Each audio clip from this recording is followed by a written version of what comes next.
Alright guys, well, I'm back today with a video on setting up a battle belt on a budget.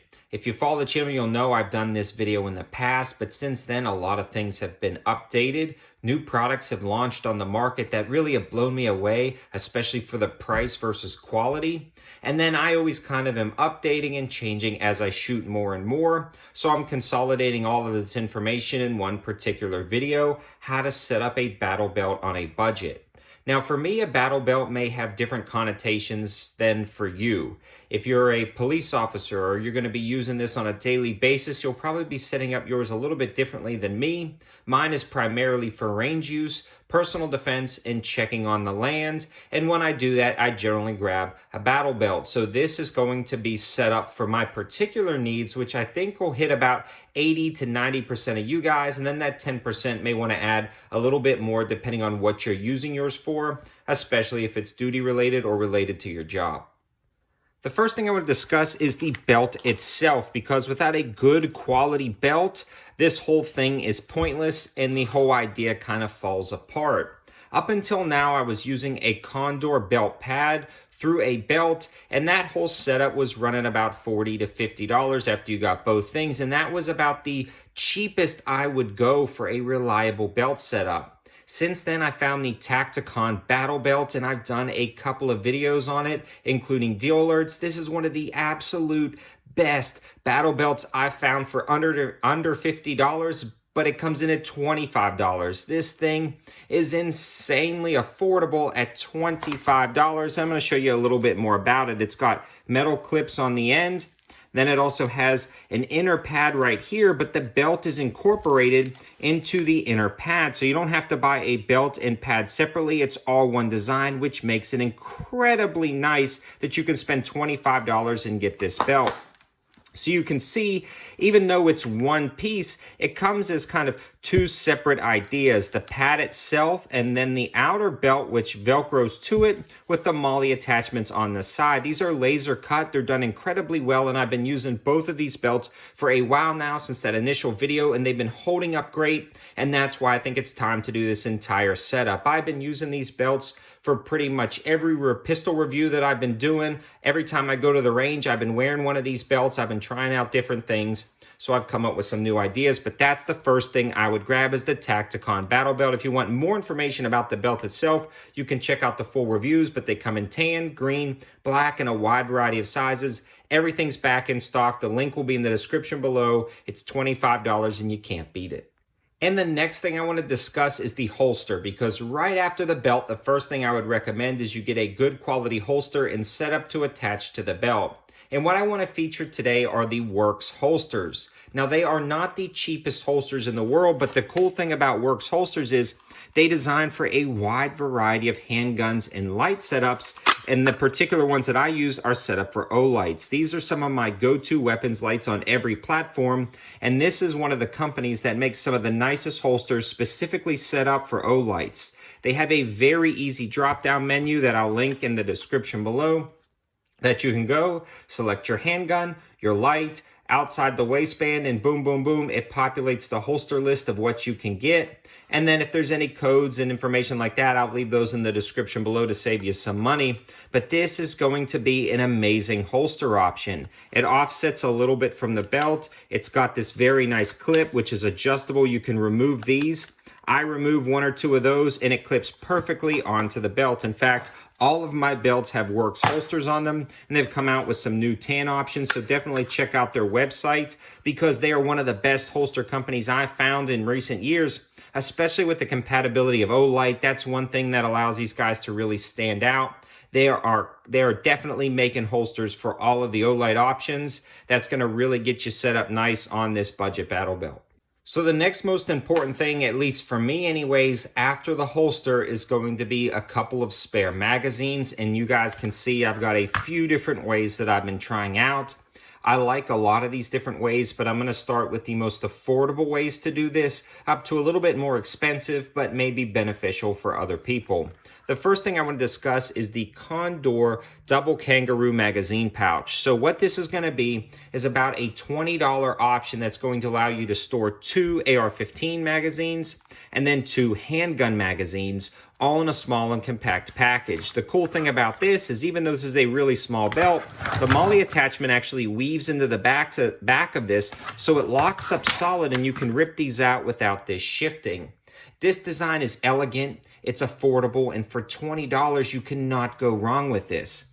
You can also leave the straps off at the top and allow quick access to the magazine for speed reloads. They also have a Gen 2 version where this back is cut down a little bit, allowing you quicker access to the magazines. I've got one of those on order. I like that the Gen 2's a little bit better than the Gen 1's because since they are cut back a little bit right here, they rise up just a little bit more. They keep the magazines a little bit higher and you get more access to grab them, yet they still retain the bungee if you wanted to lock them down, if you were crawling around or rolling around in the dirt. And then you can see right here, I actually fold this tab back over so I can have quick access to a mag pouch, or you can secure them in the front. This is the same as the Gen 2, as the Gen 1. So this is what I would recommend if you were on a solid budget. You couldn't spend a ton of money. $20 is gonna get you 2 mag pouches for pistols and AR-15s, and you can just move on with the rest of your setup. If you got a little bit more money to spend, Werkz Holsters also makes mag pouches for a few different handguns.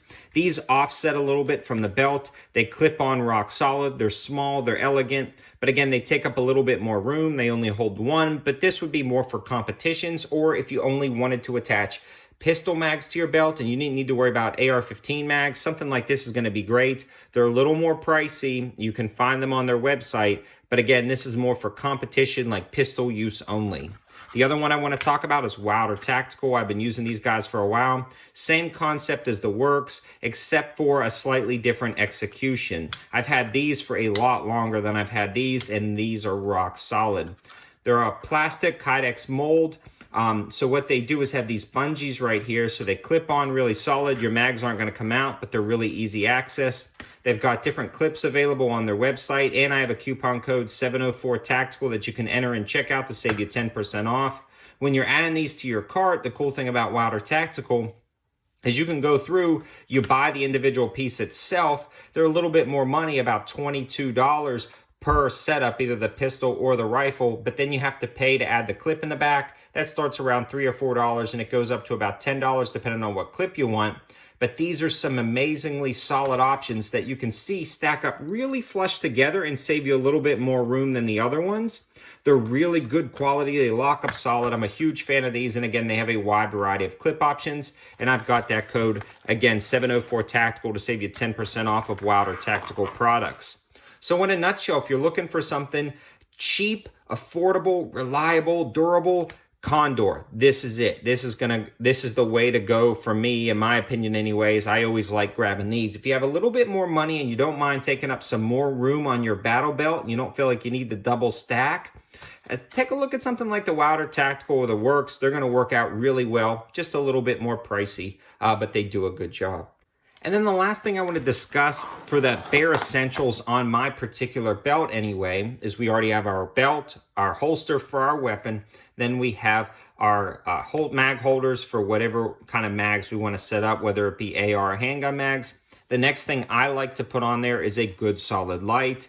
This is actually another O light. It's the Warrior 2. This is the one I select to put on most of my, either in my cars, in my camp bags, my bug out bags, or in my battle belts, because it's got a blinding lumen output with the press of a tail switch, or you can actually adjust the brightness setting all the way down to a moon setting on this guy, and then it's got a defensive strobe or an alert signal, however you want to use it. But this is a good, solid, waterproof light. I've done a torture test on these where we slammed them up against rocks, dunked them underwater. They're just a solid, robust light with a magnetic recharging switch on the back.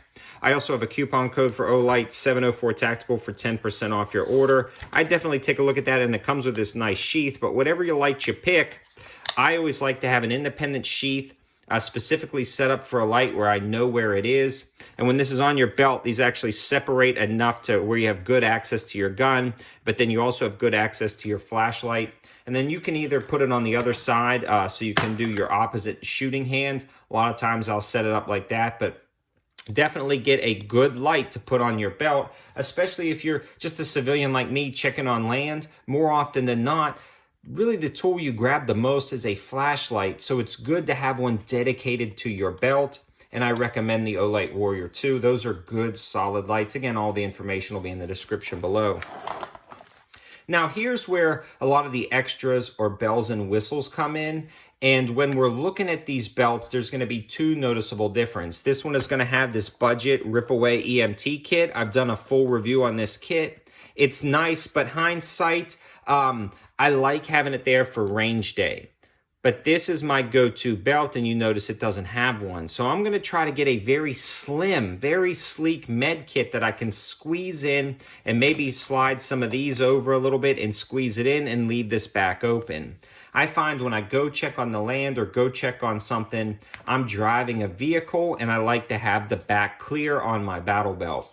Now this is cool because it is a rip away, so a lot of times when I'm taking this one, I'll rip that away and then just have the Velcro sticking up against the seat, and when I get there, I'll slap it back on. But honestly, I'd rather have this exposed on the back. So I'm gonna start looking for a micro med kit. Maybe that only takes up 2 loops on here. It won't hold a ton, but that's what I'm going for next time. So if you guys have any suggestions, please leave them in the comments below. And then the other thing you'll see here is the Condor double flashbang pouch. You may not be carrying flashbangs around, but this is really interesting for a wide variety of things. 1, it can double as a mag pouch. 2, I actually have pull ring smoke grenades in here. So if you're using this for airsoft or something like that, a lot of times you can translate that over and use these for that. I just like putting the smoke in there. I do a lot of different reviews and theatrical videos for YouTube, so it's convenient to have that right there. But this also doubles for a flashlight pouch if you wanted to move this flashlight in here. It also holds a suppressor very nicely because it's got a good open huge pouch for a lot larger objects than just a magazine, but it's got tension on the side that brings everything in and holds it in. And then I love the clips on this thing, and again, it's got the same interlocking weaving on the back for MOLLE attachments, so it locks up solid and it doesn't shift around. These things come in at about $18 to $20 depending on the color you pick and depending on the sale. So this is a solid option to add as kind of an extra. So in summary, if you're setting up your belt for the first time, the best thing to do is grab that Tacticon battle belt for $25. If you already have a holster, make sure it can adapt to that belt with clips or whatever, or grab a good solid holster. Then after that, start looking at your mag pouch options and a good flashlight. Once you've met that goal, I feel like any personal defense or kind of checking on the land scenario you might encounter is going to be good, especially if you're going to have to drive, keeping the back free. And then if you want a little bit extra, attach a med kit. I think those are important. I've got a lot of med kits in the truck, and then I also have them on my plate carrier, but it's nice to have them on the belt if that's all you're taking and you're far away from your car. So that's why I like to grab this one a lot when I'm just doing range shooting. But if I'm driving, a lot of times I get lazy and grab this one. And then also, if you're thinking about maybe adding additional things like a suppressor, a flashlight, smoke grenades, different things like that, this is going to be a great budget option, that Condor double flashbang pouch. And then the last thing I want to finish up is a dump pouch. A lot of times I'll attach a dump pouch, which is simply just a trash bag in my opinion, or a mag holder in my opinion. You'll open it up and then you'll be able to dump all your stuff in there. This one's a Maxpedition that my wife got me for my birthday, but there is the Condor ones that are a little bit cheaper and they do a good job. Again, I'll link those in the description below. Right now I'm not using one because I don't have space on any of the belts, and that's kind of, I don't know, I throw that to the side. But hopefully I'll be adapting these a little bit more as I continue shooting, and I'll update you guys when I make any changes. Again, all of the information and linking will be in the description below, and I definitely appreciate your comments. Let me know what you guys are using. Let me know what works for you, and let me know any suggestions you would have for me. Thanks for watching, guys. Have a good one.